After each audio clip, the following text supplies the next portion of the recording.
Welcome back, everyone. You are watching The Daily Driver for April 26, 2009, the weekend edition for the 25th and 26th.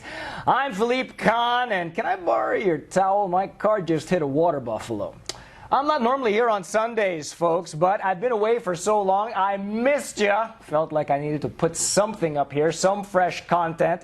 So bear with me just a little bit. Got a little bit of a long show today, but I haven't been doing these because, frankly, I've been planning so much for my European delivery. As many of you know, I'm going to be wheels up here in just under 2 weeks' time, and I am so unprepared for this so far. It's not even real to me yet. But first, we're going to start with some customer shouts. I'm going to give you a quick market report, and then some little news on some big stuff and some big news on some little stuff. So here we go. First of all, a couple of shouts to some customers. Robert, thank you for referring Roxanne to me. I appreciate that very much. Robert went on a European delivery about a year ago. Got himself a 335 Coupe, a little white over coral red number. And he works at a little law firm in Orange County known as Best & Krieger, and he has been doing his level best to make sure every attorney in that firm drives a South Bay BMW. Well, thank you, Robert. I think we just set up Roxanne. She should be getting her 3 Series here in just a couple of days.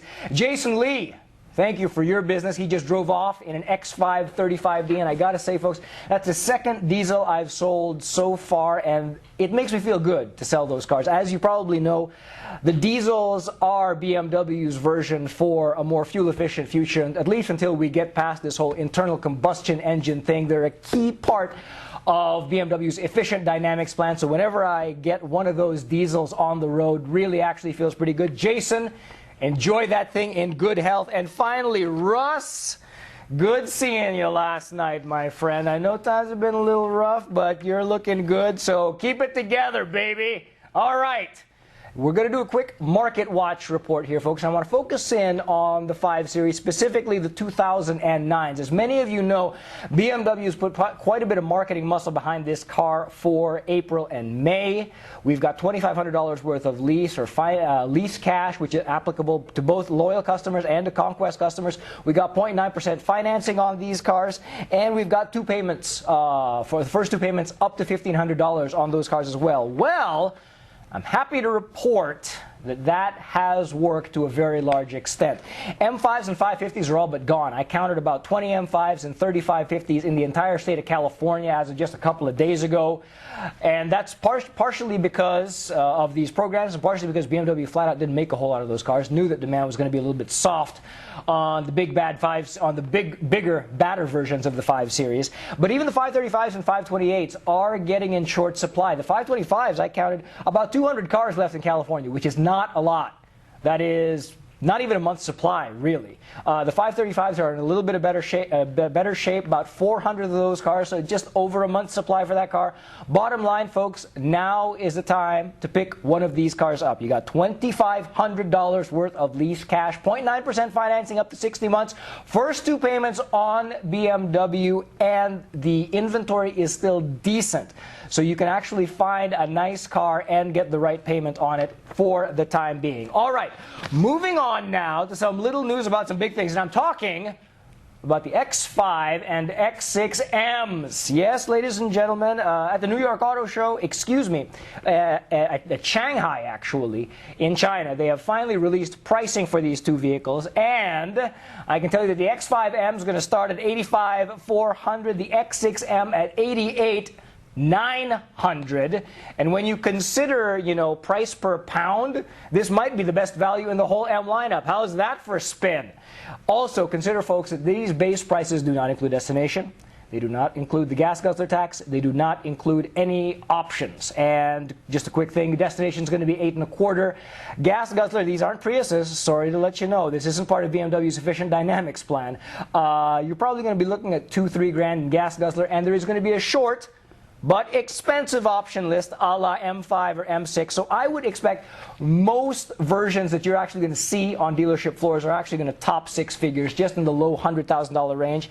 And frankly, I think that's exactly where this car should be. This should be a special vehicle. Every time you see an X5M or an X6M, it should turn your head, because you shouldn't know when you're going to see the next one. So pricing like this, hopefully, will keep that car exclusive for the near future. All right! Now for the big news about little things. I'm talking about the future of the BMW brand. This also dovetails nicely into our efficient dynamics discussion, folks.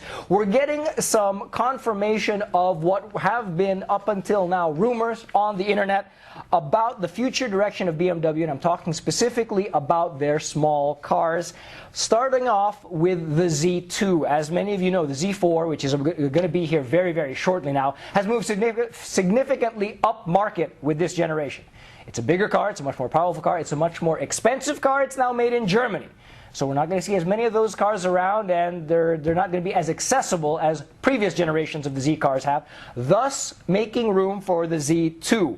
And if rumors are to be believed, this car is going to move significantly down market in a couple of key ways. One, it's going to come in under 1,000 kilograms. And for those of you who don't believe in the metric system, that's 2,200 pounds of flyweight by any standard. There's going to be powered by a range of engines, starting with a 1.6 liter borrowed out of our Mini lineup, so with 118 horsepower, probably not in the US, but that's where it's going to start, all the way up to a 2 liter twin turbo, good for 250 horsepower.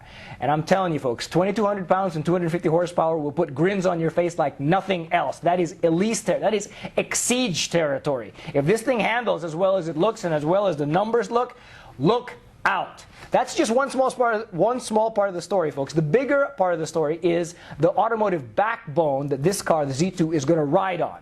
When I talk about a backbone, car makers don't use platforms anymore. They use backbones. And the backbone is composed of the firewall, the vehicle floor, and the suspension pickup points. And you can move those around with a lot of flexibility and keep production costs down. And the underpinnings of that Z2 are what's going to ride underneath not just the Z2, but also the future 1 Series, most likely the future X1 and the Mini Crossman, and possibly even future iterations of the 3 Series. So there's going to be a lot of flexibility built in here. It's going to allow BMW to bring these cars to market at a much lower price point with a lot more model variability. And guess what? They won't need another car company's help to do it. So bye-bye Daimler, bye-bye Fiat, at least for now. Okay, folks, that should about do it. There are a lot of interesting factoids about the Z2 that I want to share about you, but I'm running way over time. So rest assured, it's going to be a hot little car. And as many of you know, I'm a big fan of the small, lightweight, maneuverable, quick vehicles, and it looks like BMW is coming back to the fore with the Z2 and future iterations of the 1 Series. That's going to do it today for the Daily Driver, folks. I'm Philippe Kahn. Thank you for joining me. Just put my tab on the Underhills, okay?